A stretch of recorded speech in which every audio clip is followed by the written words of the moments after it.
അത് അങ്ങേയറ്റം തെറ്റായ നടപടിയാണ് ഉണ്ടായിട്ടുള്ളത്. നമ്മുടെ രാജ്യത്തിൻ്റെ ഭരണഘടനയുടെ അടിത്തറയെ തന്നെ ദുർബലപ്പെടുത്തുന്ന പല നീക്കങ്ങളും ഇപ്പോൾ സംഭവിക്കുന്നുണ്ട്. മതന്യൂനപക്ഷങ്ങൾ രാജ്യത്തിൻ്റെ പല ഭാഗത്തും ആക്രമിക്കപ്പെടുന്നു. അത് തിരിച്ചറിയാതെ ധൃതരാഷ്ട്ര ആലിംഗനത്തിന് തയ്യാറായി നിൽക്കുന്ന, ഞങ്ങളൊന്ന് ആലിംഗനം ചെയ്യൂ ധൃതരാഷ്ട്രയെ പോലെ എന്ന് പറഞ്ഞ് നിൽക്കുന്ന ചില ആളുകൾ നമ്മുടെ നാട്ടിലുണ്ട്. അവർക്ക് ഉള്ളൊരു സന്ദേശം കൂടിയായിട്ട് ഇത് കണക്കാക്കാം. എന്തായാലും ശക്തമായ പ്രതിഷേധം രാജ്യത്ത് ഉയർന്നു വരണം. എല്ലാ മതനിരപേക്ഷവാദികളും ഈ പ്രശ്നത്തിനകത്ത് ഒരേ നിലപാട് സ്വീകരിക്കേണ്ടതുണ്ട്. ഇതൊരു കന്യാസ്ത്രീമാരുടെ പ്രശ്നം, അതുകൊണ്ട് ക്രിസ്ത്യൻ പ്രശ്നം നമ്മൾ കാണാൻ പാടില്ല.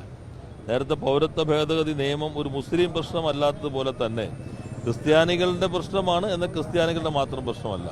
ഇത് നാടിൻ്റെ ഭരണഘടനാ മൂല്യങ്ങളെ സംബന്ധിച്ചുള്ള ഒരു പ്രശ്നമായി തന്നെ കാണണം. ഭരണഘടനാ മതസ്വാതന്ത്ര്യം ഉറപ്പു നൽകുന്നതാണ്. വിശ്വസിക്കാനുള്ള സ്വാതന്ത്ര്യം മാത്രമല്ല, ലോകത്തിലെ പല ഭരണഘടനകളിൽ നിന്ന് വ്യത്യസ്തമായി അവരവരുടെ വിശ്വാസം പ്രചരിപ്പിക്കാനുള്ള, പ്രൊപ്പഗേറ്റ് ചെയ്യാനുള്ള സ്വാതന്ത്ര്യം കൂടി ഉറപ്പുവരുത്തുന്ന ഭരണഘടനയാണ് രാജ്യത്തിനുള്ളത്. അതിൽ നിന്ന് വിരുദ്ധമായ നടപടിയാണ്.